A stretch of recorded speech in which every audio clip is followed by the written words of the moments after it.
and then I met Levitan, and because my brother and friends were older, said you have to go to a bass player in New York. We saw him at WINS. He plays with the bow. So take a few lessons, and when you go to New York, he'll give you a second work. So I went to Sam Levitan, and I took a lesson. He charged me $2, and the second lesson I went, and I played the music he told me to prepare, and he said, "Kid, do you want to remember that I was the first to tell you you have talent, and I want to teach you, and I'm not a commercial player. I'm going to audition for Toscanini." And he played the Koussevitzky Concerto, the first movement, but he was going to audition with that. And I said, wow, I never saw. I want to play like that. And he said, you have to study. And he said, his father and uncle were bass players, and sent him to Manoli and Ranshagen, the great teachers. And I started at 10, and I studied for 10 years with Ranshagen, and in the seventh month of the 8th year, or 8 years, the 7th month, I missed my first lesson. So we're going to go through the school I went through, and I'll tell you when you're ready. And I studied with him 6 years, and he thought it was, he called me. He used to take me to the NBC and say, "This is my prize pupil, Tony." And he was so nice. And but another disappointment, really, when I was about 21, a lot of disappointments. 1938, the Hartford Symphony reorganized with Leon Barzin. You heard of him? He's terrific. And I was playing 2 years. So I went to audition, and he says play a solo, and I played the first of the number one of the 9 studies in some models, E flat, E flat, and I played okay, and then he said, "Okay, read," and he put Coriolanus on the stand, and he turns the page, and he said, "Play here," and Coriolanus is 3 flats, and I figured it's Do is E flat, or C is La, but it starts on D flat,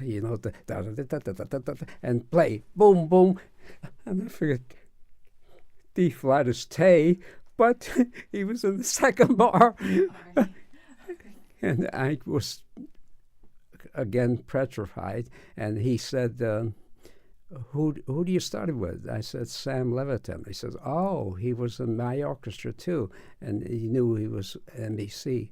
So he said, "Do you like the bass?" And I said, "I love it." And he said, "Learn to sight read, and if you love the bass, you'll be in the section, but you'll be last." And I was last, and the terrific season, 4 concerts only. Albert Spalding, he played the best Beethoven probably in his career. When the old-timers said when he was on, he was terrific. And Emanuel Foreman, and Myra Hess, and Barzin played Mozart's Concertante with Drew Posselt, and those were the 4 concerts. And I learned my system, and it came okay.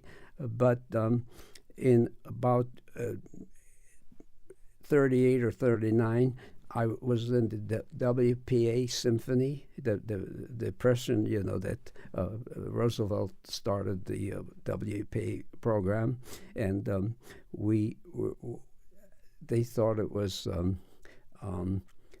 they had to work like workers, 7-hour days, but they didn't rehearse 7 hours. The old fellas play maybe an hour and play poker another hour. But I went in the hall and practiced. I figured that I have time, and I was playing, I think, maybe a Stark Robbie etude, and an old Italian trombone player walked by, and he said, "Say, young fellow, aren't you out of tune?" And I said, "Which note?" I figured. He said, "Everything, everything. Don't you hear?"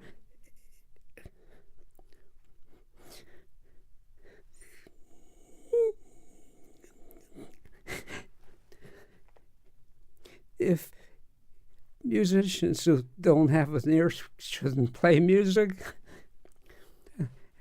And he walked away. But the day after I had the disaster with Barzin, I got up and I said, "I heard that Maestro Riggio is supposed to be the best musician in town. I'm going to see if I could study with him." And they said every afternoon about 1 o'clock he have a walk to De Leon's music store. And I said, "I'm going to be there and maybe meet him." And he walked in, and I said, "My maestro, may I speak to you?" He says, "Sure." And I said, "My name?" And he said, "I hear you're very serious."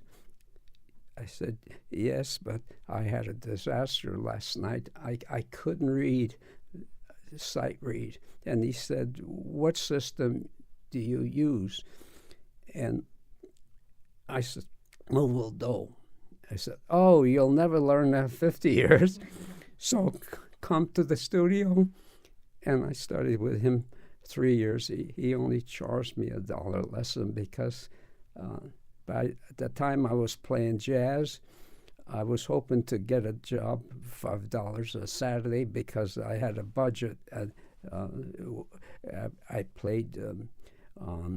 The train was $2.90, 2 cents a mile, and 10 cents subway to go from Times Square or Penn Station to last stop on Flushing, and that was $3, and $1 for solfege was $4, and 25 cents was for lunch at New York. Bixford Cafeteria was hamburger, soup, 10 and 5 coffee, and I had 75 cents money, which I spent on music, okay? And but I was happy because my teacher then took me to some concerts with Toscanini, and I was so fired up, And now, 1941, I was playing Dixieland music in Mooters, Connecticut for $17.50 a day, a week, and room and board. And I got a call from a friend. He said, "You could go with Artie Shaw." He was looking for a bass player, and I told my brother, who was, he was nice to be, despite the first lesson. He thought it was pretty good. And I said, "Joe, I'm not." Artie Shaw was $75. I said, "It's on the road." I said, "If I go on the road, I'll stop studying, and I don't want to go with Benny Goodman anymore. I want to go to Toscanini, so I turned down Artie Shaw. And they told me that the one kid, I had one pupil, Alham, was 18 years old, and I was probably 23 or 24, and he said, I want to take lessons with you. And I said, I don't have time, and I'm not a teacher, but he insisted, and I said, okay. And I showed him the 12 positions, and the musician said, guess who went with Artie Shaw, because you didn't go Alham. And I thought, wow, if he could replace me 12 lessons, I'm going to study, because I'm go into a field that he has to practice years. But I understand he became a big success, an arranger, and owns TV stations and stuff. It went with CBS. But to make the long story short, when I was studying with Reggio, he thought it was easy to learn the clefs, because I'll say, where's Do? And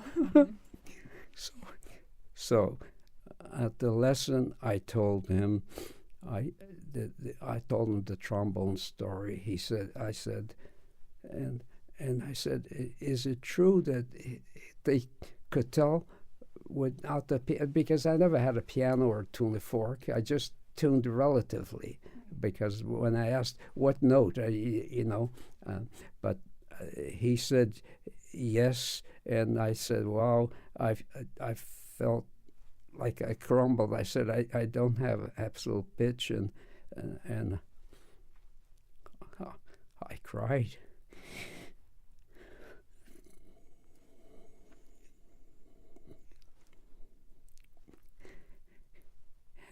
And he said, don't cry, I'll teach you.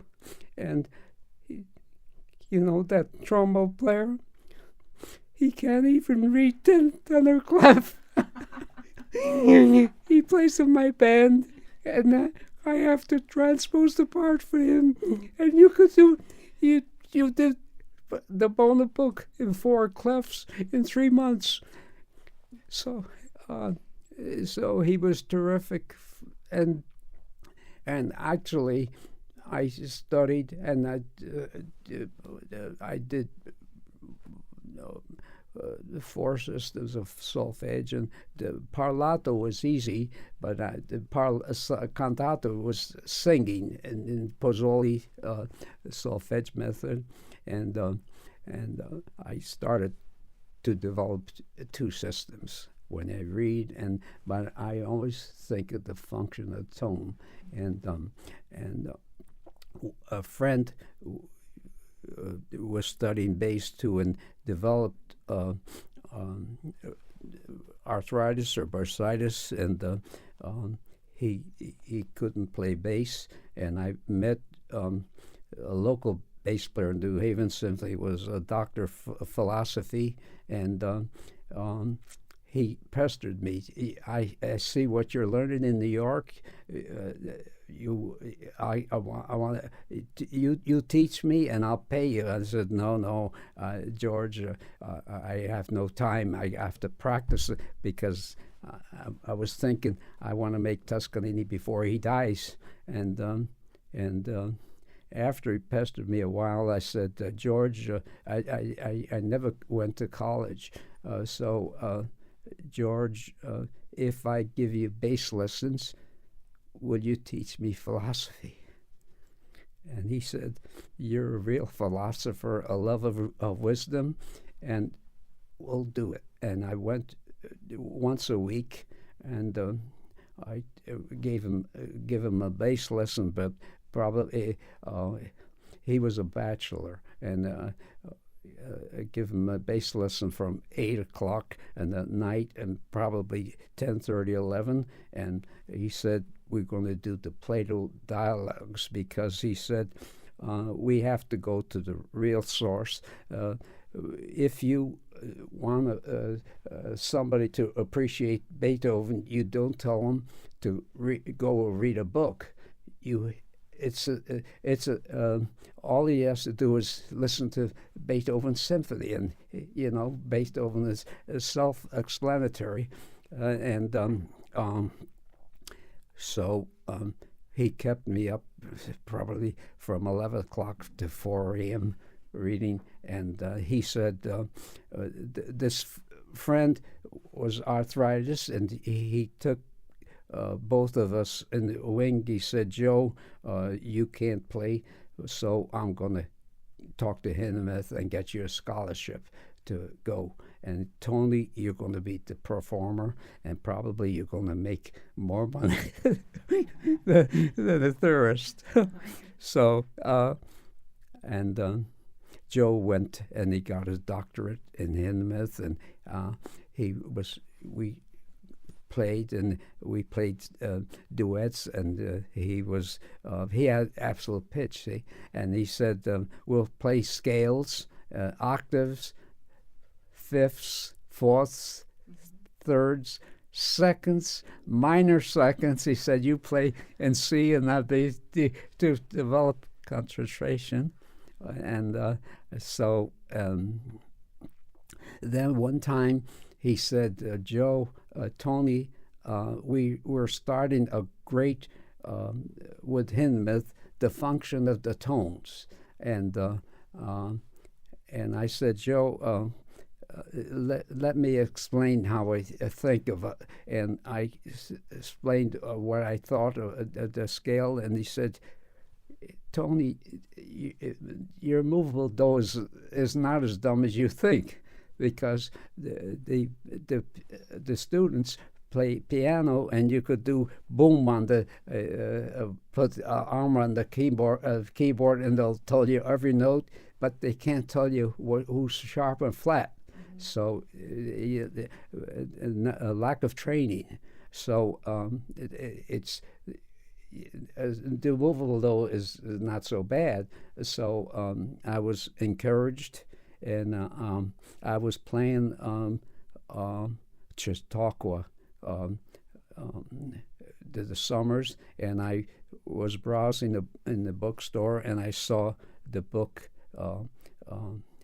by Redfield, Music and Art and Science, and I bought it for 59 cents, and I read it, and I said, wow, I was right.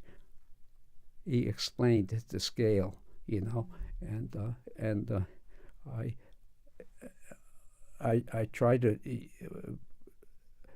do two systems, especially when I sight read. I do, but back on my mind, it's always the function of the tone. See, it's because if I hear you go da di da da, and it's da di da da di do re, but what are the notes? You see, I'm so trained to hear the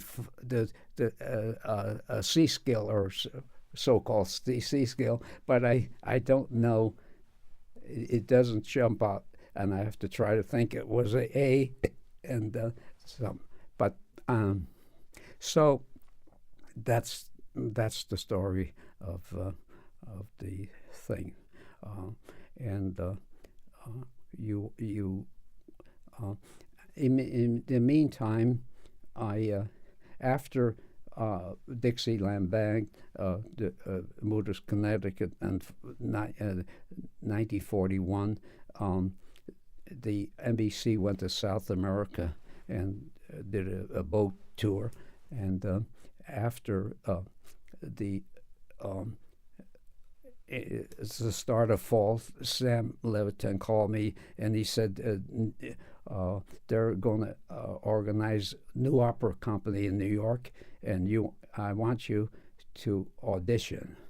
But when I was in Moodus, I took the job, and I told Terry Terracini, the drummer, the leader, I said I could play, but I'm scheduled to play the Bridgeport Symphony at Pleasure Beach on a Monday night, and if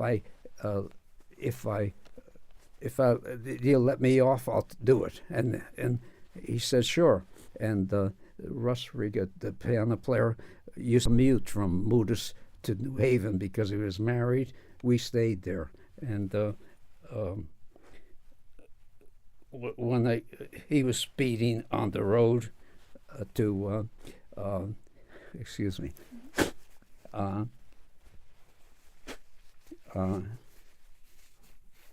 From Moodus Sunday night to New Haven, and he was going so fast on the dark. It was after midnight. There was a car parked, and he thought the car was moving. He was so, and then he realized and tried to go around, but he didn't make it. And we were listening to the radio, and I must have fallen asleep because I woke up on the road, and I was confused, and I saw headlights and stuff, and Russ came running by me, and I said, "Russ, what happened?"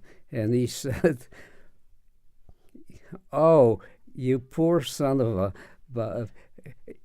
we had an accident, and you're bleeding." I hit the windshield and broke, cut the forehead, and she had to get to the hospital, and they took me to the hospital.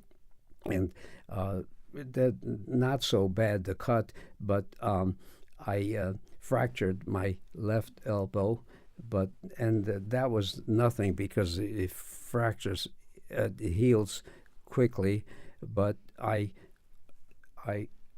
evidently had the right hand because I couldn't hold a fork or spoon, so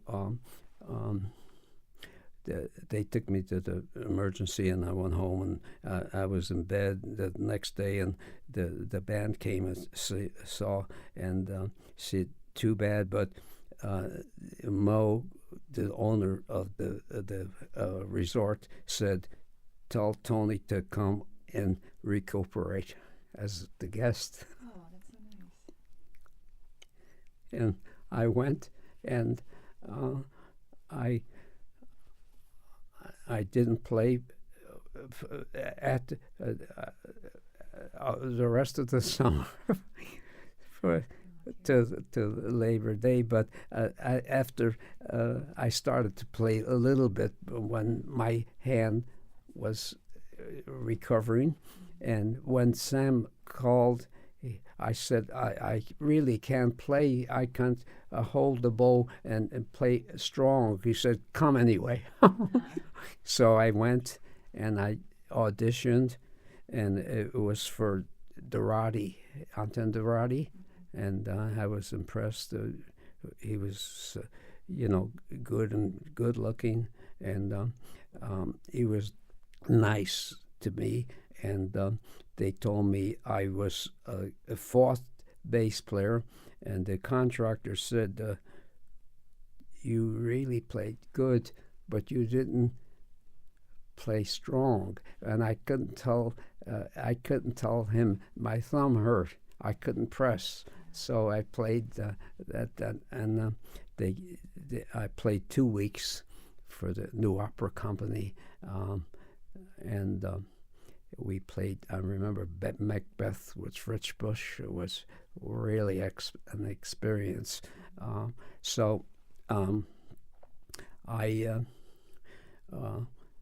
I was in, and next year they split 2 orchestras, and they gave 6 weeks the opera season, and they said they're going to start try a musical, Rosalinda. It was Fledermaus, and they put me in the second orchestra because I didn't have much sound. And I was lucky because Rosalinda ran 18 months, and the other choice worked 6 weeks. but I started in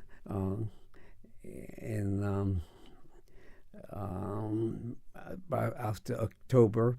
It was 1941, and I played 2 weeks, and I got draft notice because now I was making $90 a week. The New York Philharmonic only made $90, I hear, at the time, and so I got the draft notice in from Connecticut, and the musician said, ask to be transferred to New York to go to the draft, and I did, and said, the woman or man said, you can't go till next month. I figured, 4 more weeks and $90. So I was drafted, and funny story, 3 disappointments where I was there 3 times, Fort Dix, of Campcroft, and New Orleans, part of an embarkation. Everything went wrong because I was supposed to.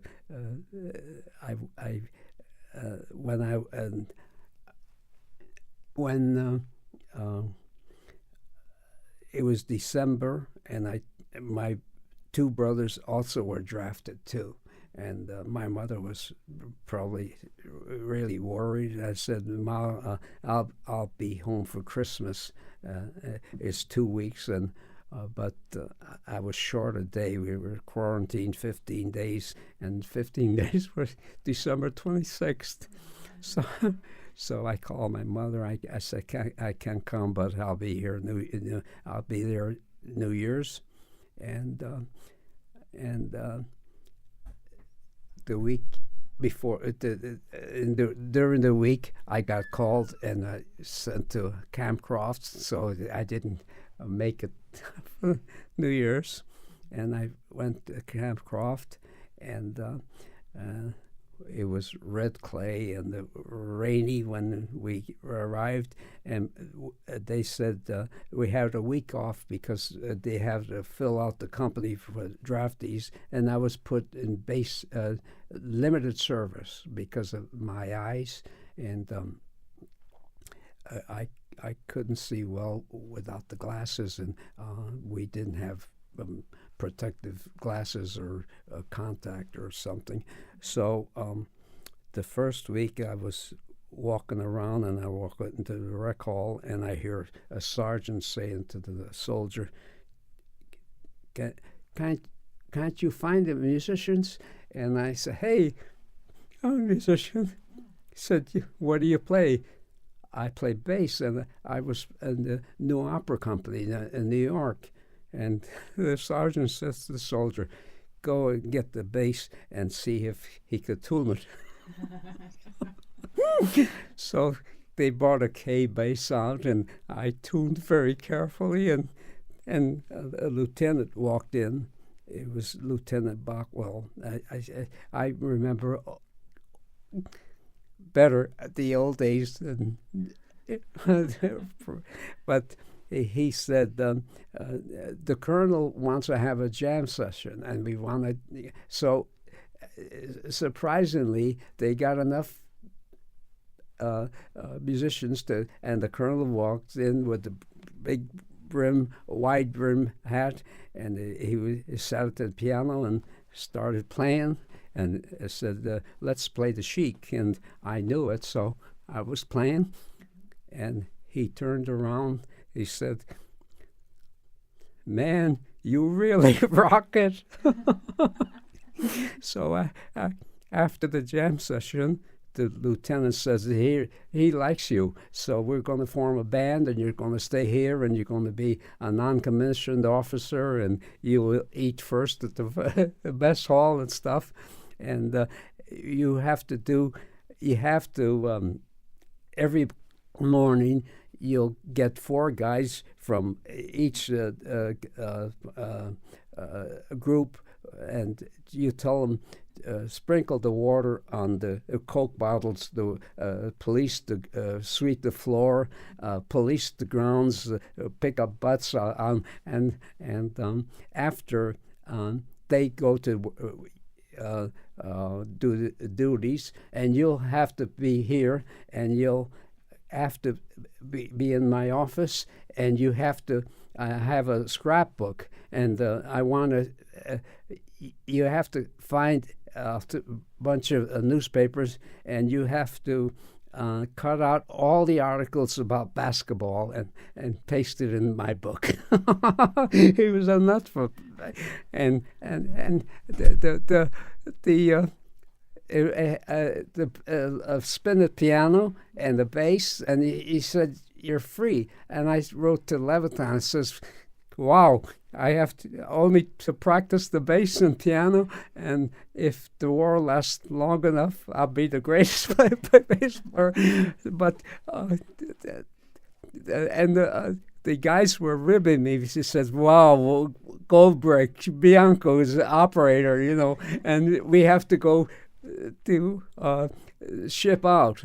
And next, and the one soldier came in and said, the first sergeant's grandmother is dying, and we want to buy a ticket for him to go see his grandmother. Will you give $1? So I said, "Sure," and they gave $1.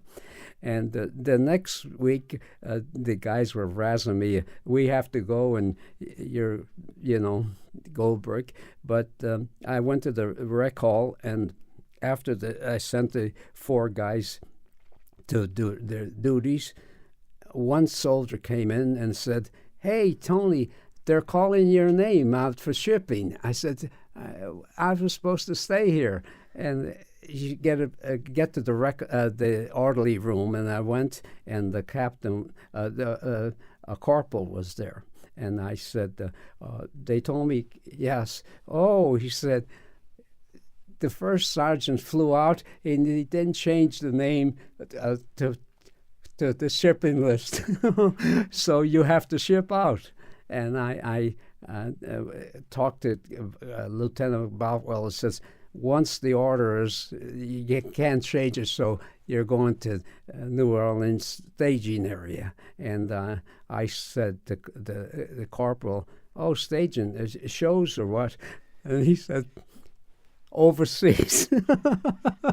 So I went to New Orleans, and we call them cattle trains, rainy stuff, and we arrived in New Orleans, and there was mud and stuff, and I went to the barracks, and I figured I'll walk around the grounds and see, what's what, and I was walking around, and rainy, drizzly, and an MP said, "You dumb son of a, get out of here." And I walked through black chain gang soldiers. They had chains on the leg, and I didn't notice I was walking through them. And he said, you could have been killed. Get out of there. And I left, and I went back to the barracks, and a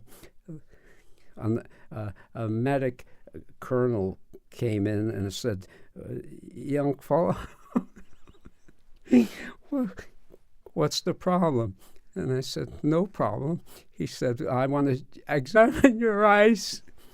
And he said, "You're going to go to the hospital Monday, and I want to examine your eyes."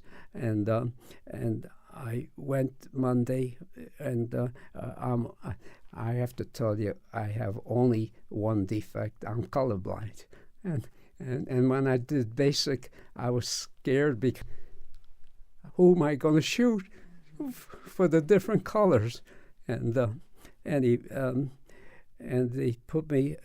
They said, "You're going to be an observation to go to the ward, certain ward." And I walked into the ward, and every patient or a soldier had a patch on an eye, and there was one wise guy. He was from a farmer from New York State. He said, "Oh, you're in for an operation." I said, "What?" Yeah. He said, "They experiment on the eyes. You see all the patches."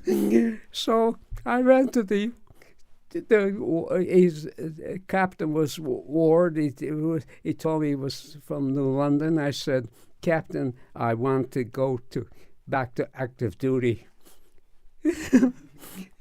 And he said, "Everybody trying to get in here. Why?" I said, "Well, I see patches." He said, "Oh, that was ribbing you. It's an epidemic of conjunctivitis, and we're resting the eye. Don't worry, you know." And actually, he said, maybe you be put up for CCD, Civilians Disability CDD discharge, and you have to go to before a panel of doctors, and they put me up, and one doctor said, "What did you do?" And I said I played with the New Opera Company in New York, and he said, you could do the same job if you discharge. I said, "Sure," and they gave me a battery of examinations, and they said you shouldn't have been accepted in the first place. You can't see with without glasses, and you're colorblind. So I said, I could see black notes and white notes. So I was in the hospital 7.5 weeks because they said they lost the original sheet what the GI issued. They couldn't find it, so I had to wait till they find it. And I like to play. I used to like to play ping pong, and the only thing was you have to be restricted to the award. In the afternoon, you could go to the rec hall, and that was it. But one day a chaplain came by, and he looked on the card in front of the bunk, and he said, "Oh, you're Catholic, and what do you do?" I'm musician. He said, "Oh, we need an organist for the 6 o'clock mass." I don't play organ.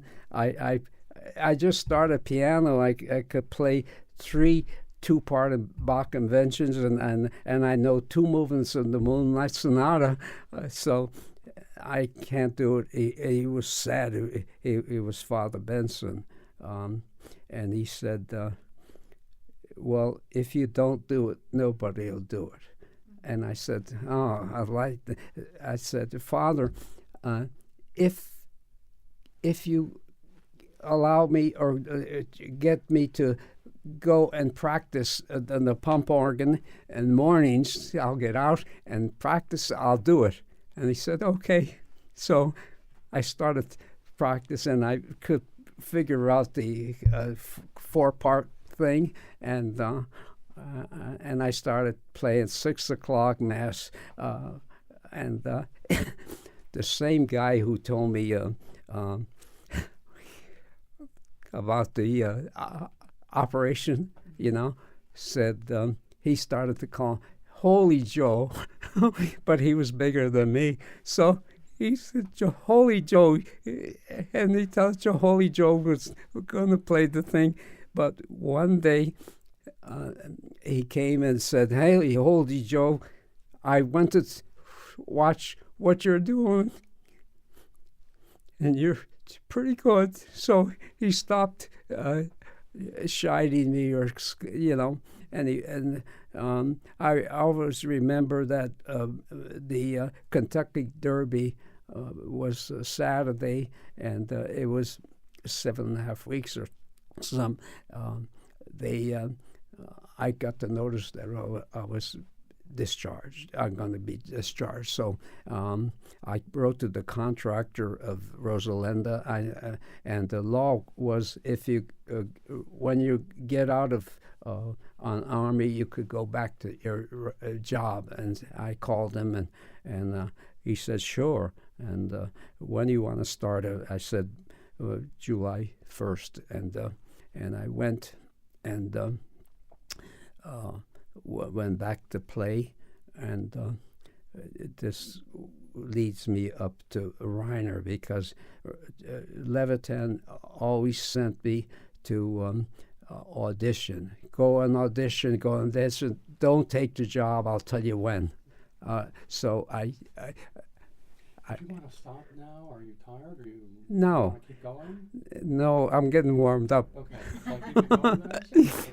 I'm gonna re-plug you in a different way, because I have to do some other stuff in the other room. Okay. So just give me a second to just take a break for a second. Yeah. I'll re-plug and I'll tell you. If I'm too much rambling, tell me. Okay, hold on. You're fine. Because I have maybe 23 years, and I have to go to 85. Let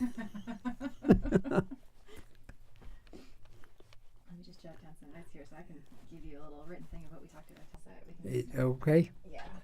So I was saying that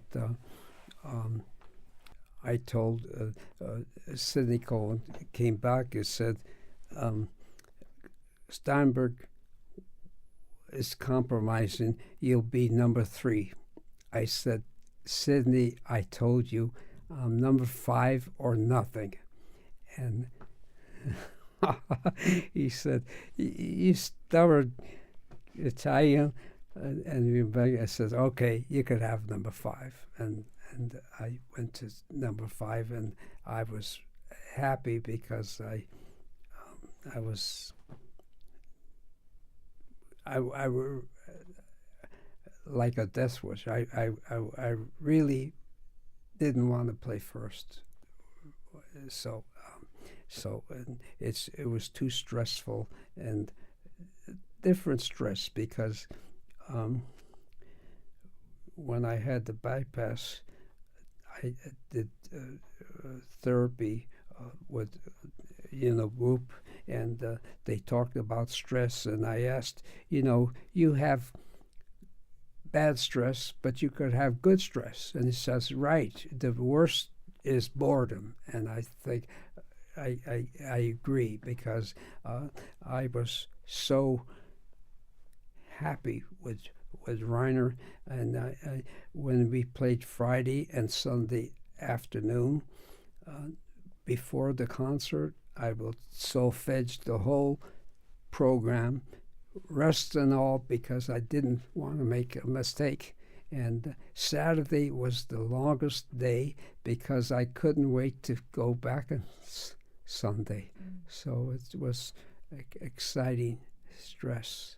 And after, boredom was pretty bad and really stressful situation.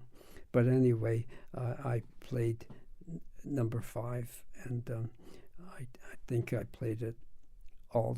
And I still have the contracts of 2 and 5. I kept them to remember the years. So anyway, you have to go. I don't have to go. We can start. I don't know where to go. Well, when you started teaching here, it was your second year in the symphony, right? When you started teaching at Yeah. Tech. And how many students did you have in the beginning? Oh, that time they were strong into music ed, so I had a lot of minors. And I'll tell you, when I was coming back for the second year, I thought, I look back, I could have gone to Yale because the dean of Yale was the conductor, David Stanley Smith of the symphony, and he liked me. He pointed me out in the civic orchestra. He said, I see you play, but he said, learn to play like the Boston Symphony across, because the sonata was up and down and up and down, and but I didn't think of, because my solfege teacher, the music school was not as terrific as it became with Hindemith and Quincy Porter and stuff. So my solfege teacher said, you should go to Italy and study. But I was planning, but the 1941, the submarines were working off the coast, they're German submarines, and it became risky, so there was no thought of going. And then Levitan asked me to go to New York, and I went. So that George philosophy teacher said, you're going one way, and Joe is going to Hindemith. And I was reluctant to go because I really concentrated on the bass because of a question of time. I have to make Toscanini before he died, so I didn't want to be distracted. But after the second year, I thought maybe I should think of going to school, because my first year at Chautauqua, there were Juilliard students, and we became friends. We were kids, and I asked them, what's your goal, to play in the symphony? And I said, I'm already principal. So, dumb. I didn't think about that. But the second year, I thought maybe I'll apply to Carnegie Tech or Pitt. And I wrote 2 letters, and I didn't get a reply. So I went to Pittsburgh, and I went to you always go to the office and say, where can I find a room, and Sidney Cohen's wife, Fanny, was secretary. They had 3 people in the office run the symphony. Now I don't know, they're not quite 300, but vice president of that and this and that. Anyway, she said, Max Seifert, the librarian, is renting out rooms, so go see him. And I did, and he said yes, he could. And Angela LaPena came in, and we had 2 rooms opposite each other, and we lived. And he had 3 pianos in the house, and I didn't drive until I got married. I bought my first car, but I used, and he drove all the rehearsals and concerts. I lived on Murray Hill Avenue, up 5th, off Negley, and it was nice because after the concert Friday night, especially German, we'd have beer and cheese and stuff, and talk about the concert, and it was home life. And sometimes she'd give. We'd pay for the dinner, and it was German meals, and I liked that. And we have they had a kitty on the refrigerator. If you want an Iron City beer, you put a dime in it. and it was really nice. And they had beer parties with Max would say, Tony, play the German, and they liked Bach and stuff. And one time she said, Margaret is getting married, and she the stroke affects the emotion, they say. So she asked if I would play for the wedding. And she wanted Bis du bei mir and Arioso. I said, sure. And I was surprised when I walked into the Protestant church. They put me in front. I thought, a gallery. But I played, and about 25, 30 years ago, one pupil came into the office and said, Mr. Bianco, my aunt Margaret said, you play and yes, I did. And I said, she happily married, yes. Yes, okay. So it was a nice, I was there 3 years with Max, and then I figured I'd get my own apartment. And after 8 years, I was dating a beautiful Irish girl. Really had a really platonic. She told me she was leaning toward becoming a nun, but I liked her, and we went on some dates. She was an usher at the mosque. At the first door on the bass side, we the bachelors would go out and see the date. They were college students, so I dated her about 4 or 5 times. And one night I came to see Helen, and there was another girl. And Helen said, I didn't catch your name. And she said, Angela Bocello. And I said, I'll try to date her. It took me a month to get the courage to call her. And I called her, and she said, yes, after the Sunday concert, we'll go to dinner. And after dinner, I said, what would you like to do? And she said, if I tell you, you'll laugh. And I said, try me. She said, I would like to go to the Buell Planetarium. And I said,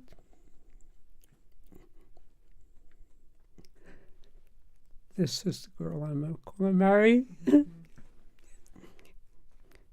And we were married in 6 months because it was time for Chautauqua. I said, I'm leaving, and if you will marry me, we'll go to Chautauqua after the honeymoon. And she said, okay. And we went to Chautauqua, and I think we were there from 52 to 55 when we had 2 kids. And Angela said, enough at Chautauqua. And I left, and I missed the lectures and stuff. I went back 1 year after I played the Civic Light Opera, and then the offer came from Chatham College, and that was the end. But we celebrated 50 years this June. That's great. That is so terrific. How convenient, too. How convenient to find your wife right down there in the aisle, right in front of you. Yeah, but... well, maybe we should... Stop. Yeah. Yeah. But if you don't mind, I would love to get together. I saw her exactly... She's so beautiful. I joke with her. I thought, wow, this and spaghetti too.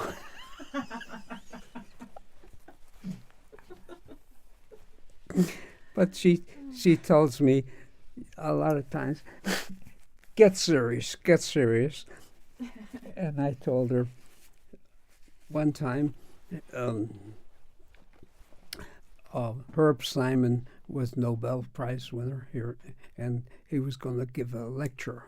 And Angela said, "You walk around like a tiger. Sit down and talk to me." And I said, Angela, I went to her Simon, and I wanted to hear what he said. And I remembered when he came out, he had a mic and walking down, and he said, "I returned from someplace in California in the seminar, and I learned three things.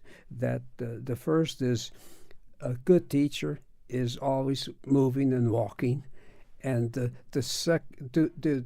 two other things I forgot." So I said, "I'm vindicated for being the tiger." So anyway, okay, I'm going to call the garage if I could get an appointment. Oh, Okay. you have your car work done? Well, yeah, I bought a real nice Subaru '99, and I never bought a new car because I've 2 or 3 years I get it, and it's due too. So I have it checked all the time, and I got a Subaru and 4-wheel. Roger bought a new Subaru too, a Forester, and I told him, and he said it sounds a good deal. So I bought it from a really good friend who's son-in-law of a dealer, and a very, very good friend of my son-in-law. So I don't know all the options. It has heated leather seats and heated side mirrors. You know, Yeah. I don't know how to put them on, but You'll find it. yeah. So that's the story. They're great. I got a Subaru too, because I was playing in Buffalo a lot one year. Yeah. And, my old car was really bad in the snow, and I noticed all the bass players in Buffalo had Subarus, so I got used one too. Uh-huh. They're great. Yeah. Great. I don't have any heated seats though. It's really nice. It's a legacy Outback. Yeah, they're good cars. So Roger brags about his car, Forester, Mm-hmm. and he brought it in. It's beautiful, and he's happy with it. So we'll see. So Monday is. I'm relieved that Scardo told me only Firebird, because I know that, and I wouldn't know where to start with Prokofiev third. We all they play is 5 and Shoot Sweet and Romeo and Juliet and stuff. Yeah. So, okay, Okay.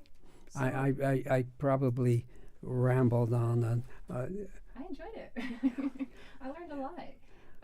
If you wouldn't mind, sometime I would like to get together again. I would love to talk about when you studied with Dunas, and do what? I would love to talk about the lessons that you had with Dunas when you were in New York.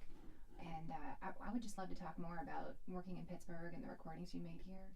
Maybe we Okay. can talk about Hymn Myth, the Sonata, and things like that. But Okay, maybe, and Previn and Bazelle and Maurice was nice to me. So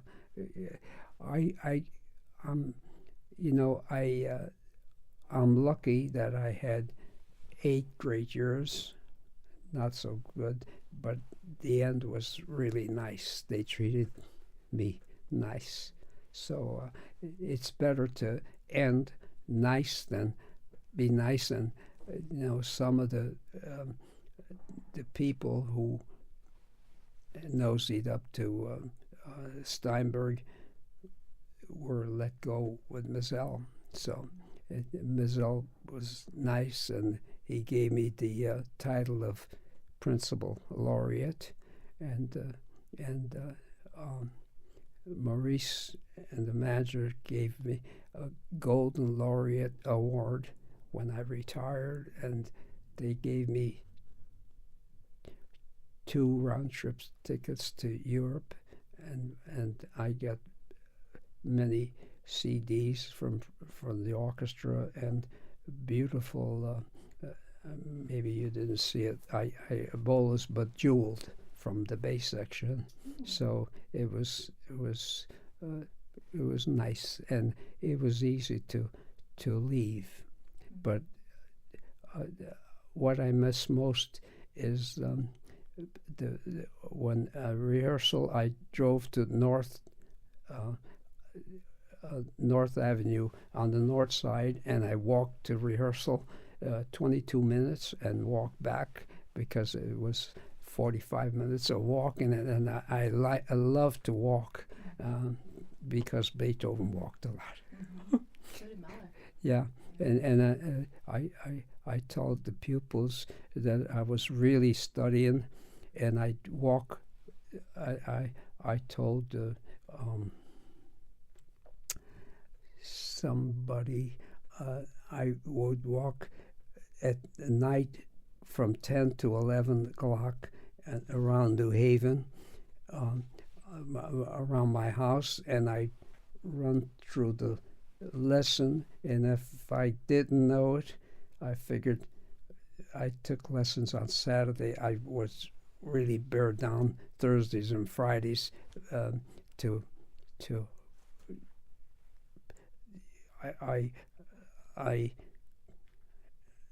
I couldn't think of making a mistake in the lesson, so Levitan liked me.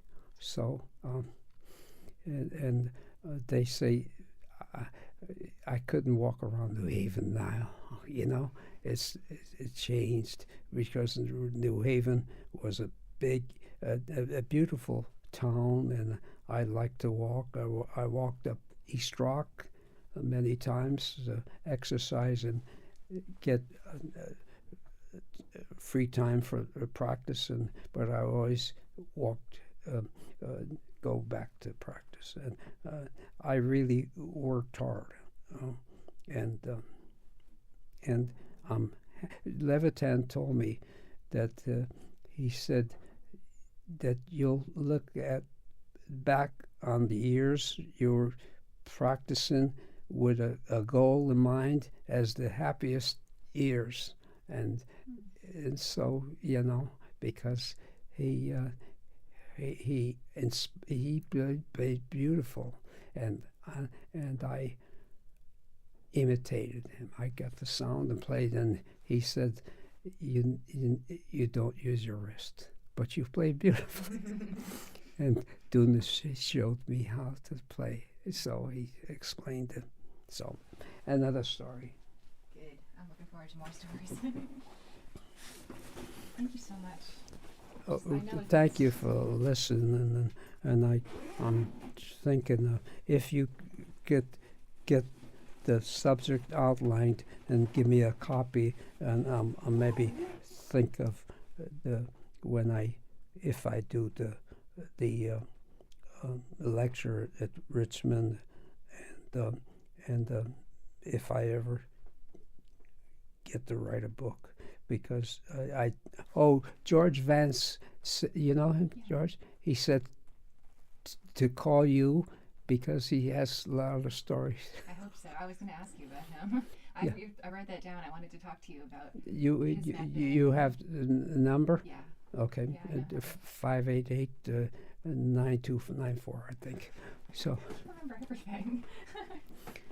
I will call him. But I was thinking that it would be nice to talk to your students and put together material of their experience studying with you. Yeah, I have. First, you're here. I want to talk to you. Okay, I have a very big book for tributes for 50th year in Carnegie Mellon. They wrote nice things about me, and I remember. It's nice to remember the students, and the years with the orchestra. The good bass players remained friends, and the cellists, when I came out and I said, Steinberg said, I am not tough. And the one cellist says, "Boy, you're always telling the bass section what to do, and you're really working." But I said, I don't tell him because, so. I don't want to quote Steinberg because Previn, when he first came in, when I was offered Bloomington, he complimented me and he said, "I can't let you go. You're too valuable."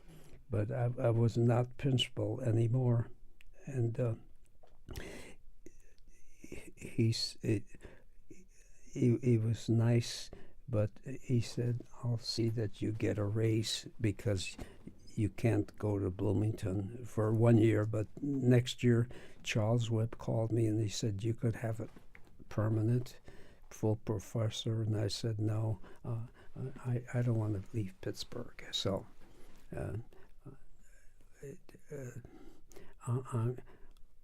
I was sorry I didn't go for 1 year because it would be nice to say I taught at Bloomington, and especially in 1984 ISB, I met Edgar Meyer. He played great Bach suite, and we talked after. He said, "The year that you were supposed to come, I was a freshman."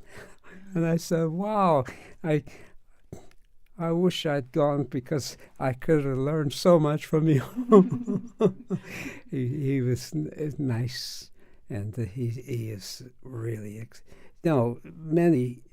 many bass players, Rabat, Gary Carr, you name it, David Young.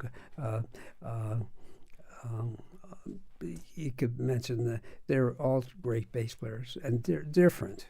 So I like them all. I see one night lasagna, and one night steak, and one night lobster, and they're all good. So.